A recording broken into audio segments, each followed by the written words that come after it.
So openness counts for absolutely everything.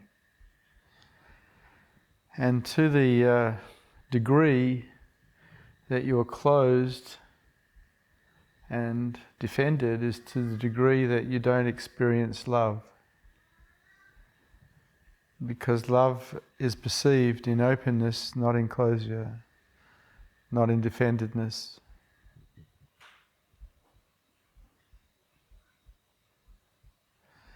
And from my perspective, the only thing that's valuable on this planet is love.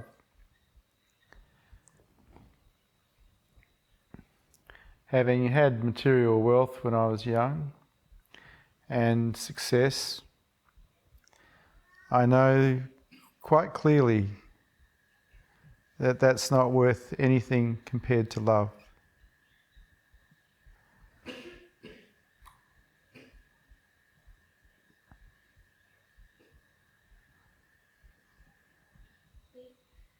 So we have to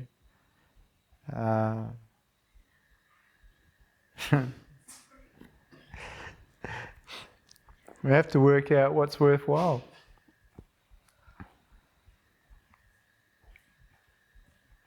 It took me 33 years to work out what was worthwhile.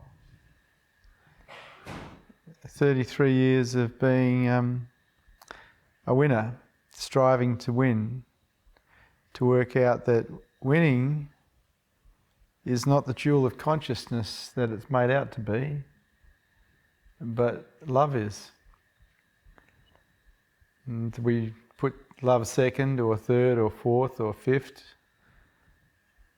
and we resist life to succeed. And in the resistance of life to succeed, we cut ourselves off from the perception of the jewel of consciousness, which is love. And we think that we're doing the right thing because we've been programmed to succeed. We've been programmed to put effort in and survive and succeed. The programming's wrong because it doesn't make us happy. If you are successful, and not that many people are that successful, it doesn't bring you happiness. What brings you happiness is love.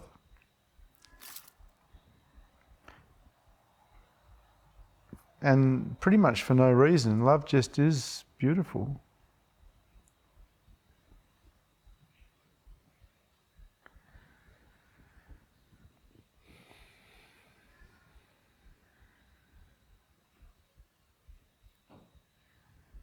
And so on the back of a card that has my name on it, there is a statement that says openness counts for everything. And most people read it and go, oh yeah. They don't understand the depth of it. How many times do you have to be around the block doing the same thing, repeating yourself and not getting really anywhere before you realise you're going the wrong way?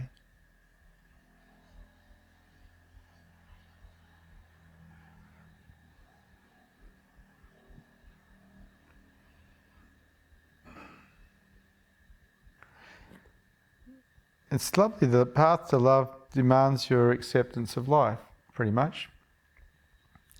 It demands that you choose a path of non-resistance instead of continually resisting, which is what causes suffering.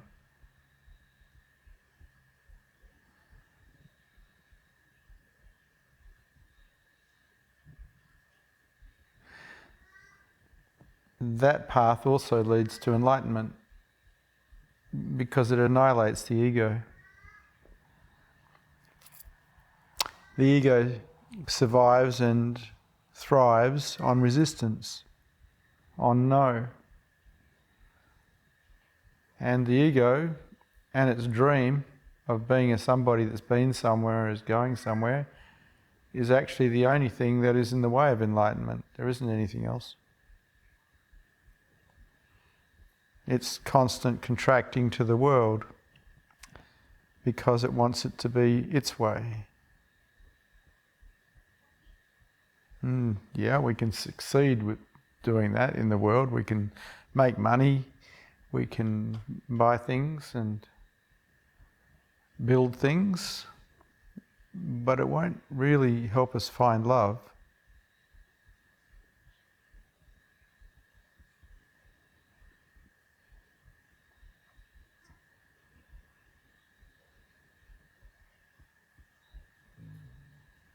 And if you haven't really had a look at what's worthwhile here, well, you won't see it. Most of the Western world doesn't see it. We never got programmed at school to be happy. We got programmed to be efficient machines. We got programmed to win, to achieve, to survive, but we didn't never get programmed to be happy. And so we're not sure how to be happy. We think maybe if we get things, we get a good relationship, we get a good job that earns a lot of money, we get a house, we have children, we think that somehow that will bring us profound happiness. It might give us fleeting happiness, that's true, for a little bit. But profound happiness happens when we find love. And that occurs in openness, not in closure. But we've never been taught to be open. We've taught to survive. We've been taught to defend ourselves. We've been taught to succeed, but not to really, really be happy. And we think we're on the right track. We think that succeeding is going to take us to happiness. It's a lie. It's not true. I was very fortunate as a young man to be successful, and I got to the top. There's nothing there. Money doesn't buy you happiness. Success doesn't buy you happiness. For that matter, relationships don't buy you happiness unless you've actually been programmed to be open. Because if you get a good relationship and you're closed and defended, well, that doesn't work either. Because love doesn't appear in a relationship where there's closure and defendedness. Love appears in openness.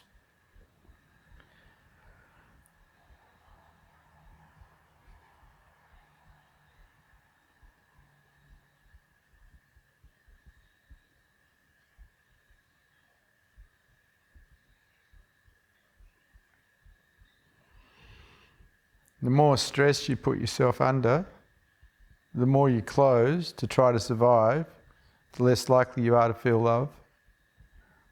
A lot of people mistake emotionality for love. Emotionality has nothing to do with love. It's just another part of the mind. Love is real. Emotionality might seem real, but it's just another part of the mind. Dream. Love is real. And it's always here. It's just that most people are too closed to perceive it. It's always here. And how it affects the mind is you just want to take care of everything and everyone all the time. It's very beautiful.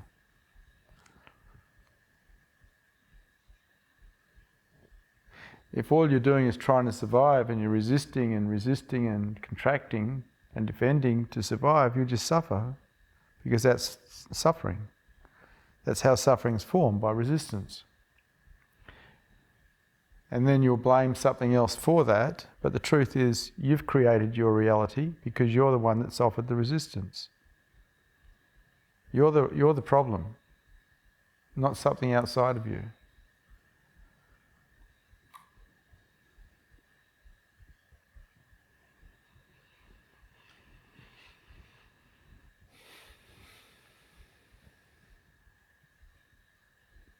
So I teach the way of the heart, which is actually quite unusual.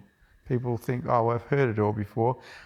Yeah, you might have heard it, but are you operating it? Are you open enough to perceive love? Do you love everybody? Do you have unconditional love? Or are you very limited? You have to be honest with yourself. I don't think there's anything more valuable here than love. At the age of 33, I considered myself bankrupt because I didn't have any love. Not really.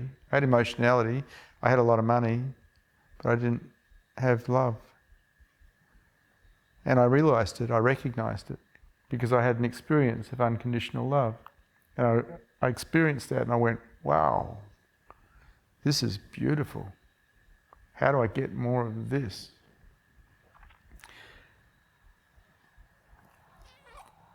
So I pursued it and found it. Now I try to teach it. It's difficult though, because it goes against all our programming. We were never programmed to be happy. We were never programmed for love. We were programmed to be efficient little machines. There's a lot of sadness in that, really. Because that's how our children are going to be programmed as well. You said that something like love was everywhere. Always. How can that be, or what is that? I don't know. It just is. It's here. Whether you can perceive it or not is another story. If you're wide open, it's easy to perceive. If you're closed and defended, it's very difficult to perceive. How open are you, see? And what makes you open? Some people perceive love when they hold a baby or a puppy, because they open right up when they're with a puppy or a baby, because of course puppies and babies can't hurt you, so there's no need to defend yourself against them, and they experience love. It's because they're open. It's not because of the puppy or the baby. It's because they're open. The second time I experienced unconditional love was actually holding a newborn baby. And I just felt this overwhelming unconditional love. And I, in looking at it later, I realised I'd been wide open because I was holding something that was very beautiful that couldn't hurt me. And so I was wide open. And here love was. It's always here. The only thing that stops us from perceiving it is our closures, our resistance to life, our non-acceptance of life. Nothing else. From your experience, does that love appear in different gradients? Yes. Sometimes it's profound and sometimes it's mild, but it's always here. When I'm by myself, there isn't any love, there's just nothingness, just vast nothingness. When I'm with people, there's always love. If I'm with plants, there's always love. If I'm with animals, there's always love. Because awareness is out here, and there's enough openness to perceive the love. When I'm by myself and I'm in, there's just nothingness. There's no love, just nothingness. And so it's related to being out here to some degree. I can't say I truly understand it all, because I don't. I can talk about what I perceive, that's all. Would you say that the more open a person is, the more love of life they have? That's been my experience, yes. The problem with it is a lot of people think they are open and they're not. They've got unconscious defense systems running that they developed during their childhood against being ridiculed, bullied, whatever else. And so these unconscious defense systems are also in the way. To truly, truly be open enough to perceive love, we can't have any defense systems running. We have to be vulnerable. And being vulnerable is against nature, because it's against survival. And so it's unnatural in a lot of ways. It's natural to be defended, to protect ourselves. And so in the pursuit of love, in the pursuit of something as beautiful as love, we're going against nature in a way to open up enough to perceive it. But that's the same for higher consciousness and also for enlightenment. That's also against nature, because it's about surrender. And surrender is against nature because it doesn't include survival. So if it's against nature, does that mean that there can be quite a lot of maybe suffering on the path to that point because of all the unwinding and yes, that sort of stuff? Yeah, I got to tell you, I suffered a lot because I didn't know how to be open. I didn't know how to be undefended. I didn't know how to serve heart. I knew how to win, because I went to a school where they taught me how to win, but I didn't know how to be open. I didn't know how to be that free. So I had to learn, and it took quite a bit to learn. I recognised that I had all these belief systems inside of me that had been given to me externally as well. And they were in the way. Like I had a belief that people shouldn't betray me, which most people have that belief. Yet everyone betrays. It's a belief that's out of touch with reality. And so I examined the belief to the level where I put enough doubt in it so it had no more power. And so if someone betrays me, well, that's okay. Whereas once upon a time, if someone betrayed me, I'd like to hit them, you know? Yeah. But when I say that's okay, I mean that's okay without any form of defense or contraction. And so I can stay open in betrayal because the belief system involving betrayal has been undone. And we undo belief systems by putting doubt into them. They lose their power.